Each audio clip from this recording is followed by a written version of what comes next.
जितने हम अमीर हैं उससे ज्यादा आपके गरीब सड़कों पे और नालियों में सोते हैं लोग। मैंने हिंदुस्तान को देखा बहुत गौर से, कि अगर जरूर कि मैं झूठ बोल रहा हूँ। तो ये हालात अगर यही रहे, ये दुश्मनी तो कर रहे हैं मोदी जी। मोदी जी वाकई अपनी ताकत दिखाना चाहते हैं, सुपर पावर नहीं बनने देगा कोई भी हिंदुस्तान को, ये याद रखिएगा बात।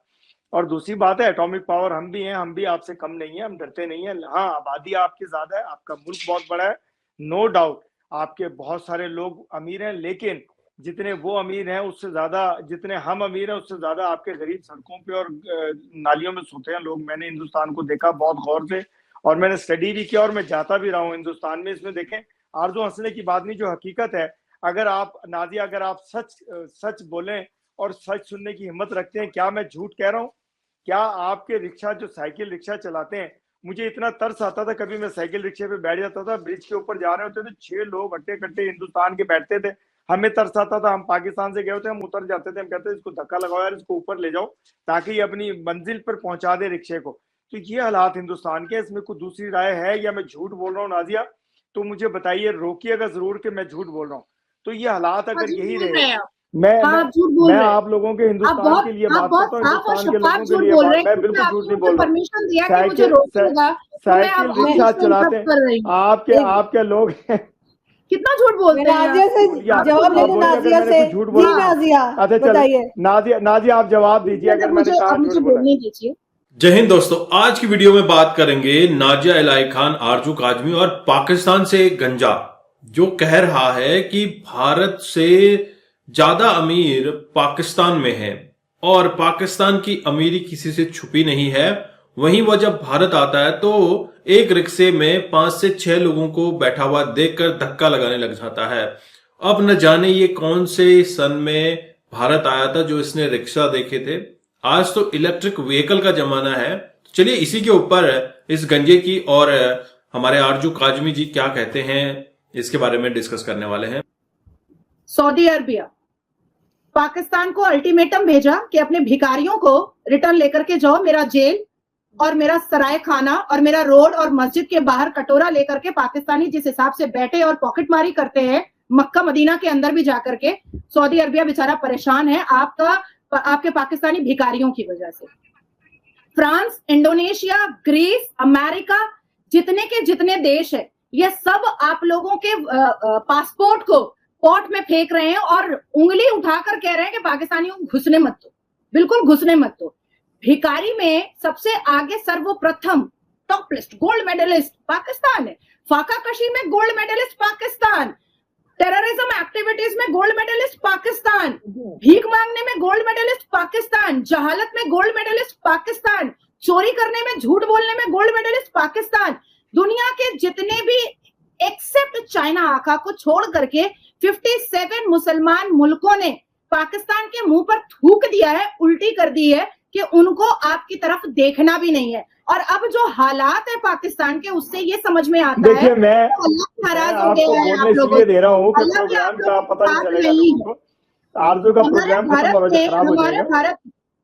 आप कौन से मुसलमान की बात कर रहे हैं? मैं क्या मुसलमान नहीं हूँ? कौन से मुसलमान की बात कर रहे हैं?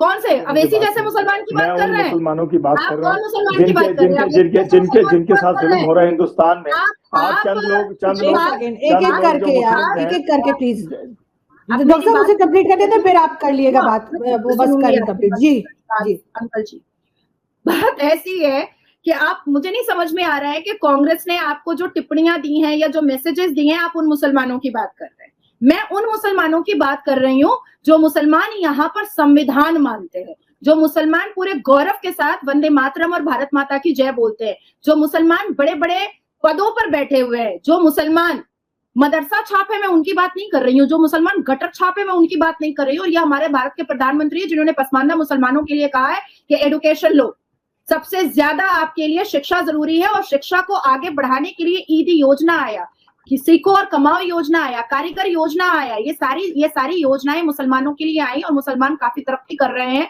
आप शायद उन मुसलमानों के लिए बात कर रहे हैं जिसका नाम या जिसके बारे में कांग्रेस ने आपके कान में भरा। डॉक्टर साहब से भी मैं रिप्लाई ले लेती हूँ ना। डॉक्टर साहब बताइए, जो बातें की है नाजिया ने, कहाँ तक आप एग्री हैं उससे, कहाँ तक डिसएग्री है? देखिए, नाजिया बहुत एक्सट्रीम पे चली गई। मैंने भिखारी नहीं कहा आज, खुदा न खास्ता आपको, हिंदुस्तानी लोगों को जो गटर छाप हैं और जो नालियां साफ करते हैं पूरी दुनिया में जा करके।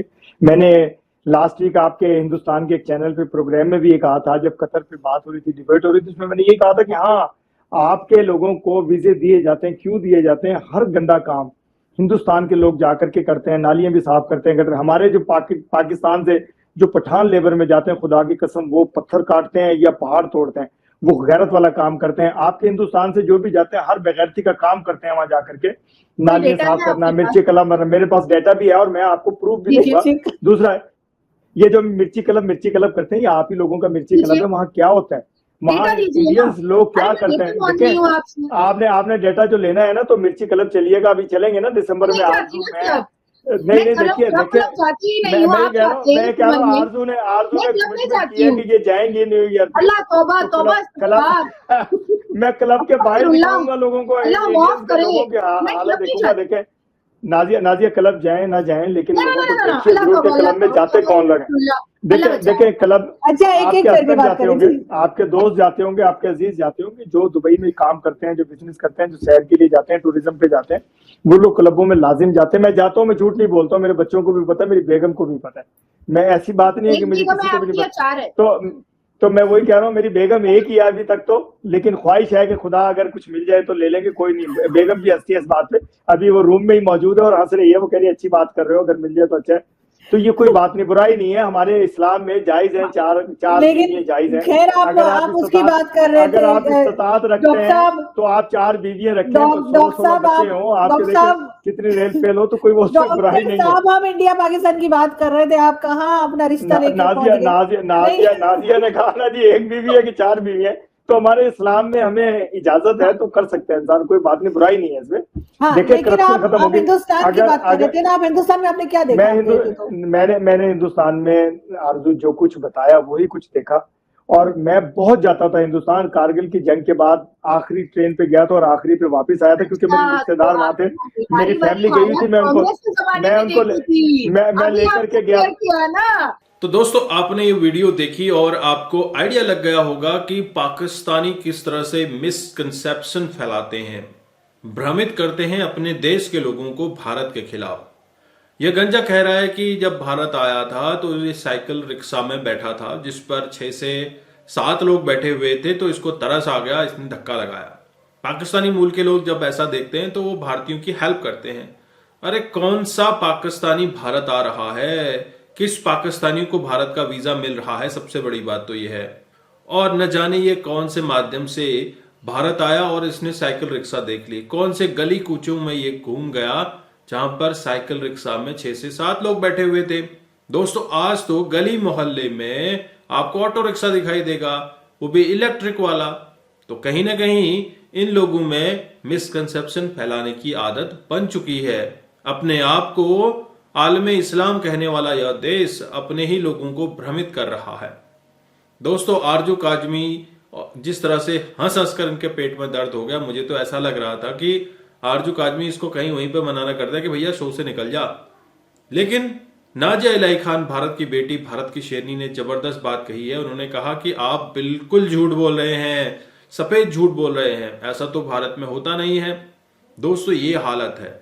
अगर आप एक पाकिस्तानी की विशेषता पूछ लें तो दुनिया में सभी लोग यही कहेंगे कि पाकिस्तानी सफेद झूठ बोलता है और बड़बोला बहुत ज्यादा होता है। न जाने कौन सी किताबें ये पढ़ के आता है, कौन सी चीजें ये देखता है, जहां से इनको इतनी नॉलेज मिल जाती है झूठ बोलने की कि सफेद झूठ बोलते हैं। और ये गंजा जिस तरह से झूठ बोल रहा है, मुझे तो ऐसा लगता है कि गंजा कभी भारत आया ही नहीं था। इसी तरह से पाकिस्तान के मुल्ला मौलवी अपने लोगों में भारत के खिलाफ जो जहर घोलते आए हैं, उसी का नतीजा है कि आज पाकिस्तान इस दहाने पर पहुंच गया है कि रोटी के लिए, बिजली के लिए, गैस के लिए, सभी चीजों के लिए तरस रहा है। अगर पाकिस्तान में इतने अमीर लोग होते भारत से ज्यादा, तो पाकिस्तान की ये स्थिति होती, अपने देश को तो संवार सकते थे, अपने देश के लोगों को सुरक्षा मुहैया करवा सकते थे। एटलीस्ट आज मस्जिद के बाहर 2 गनमैन खड़े होते हैं ताकि मस्जिद में कोई बवाल न हो जाए। यह है इनका इस्लामी देश। अगर वहां पर हिंदू सुरक्षित नहीं है तो क्या इनकी मस्जिदें सुरक्षित हैं, या मस्जिद में जो प्रार्थना करने जाते हैं लोग उनकी सेफ्टी के लिए वहां पर सुरक्षा गार्ड खड़े किए जाते हैं? तो दोस्तों आपके क्या विचार हैं, आप क्या सोचते हैं इस गंजे महोदय के बारे में? 2 शब्द जरूर रखिएगा। चैनल पर नए हैं, चैनल को भी सब्सक्राइब करें। हम आपको मिलते हैं अगले वीडियो में, तब तक अपना ध्यान रखिए। जय हिंद, जय भारत, जय श्री।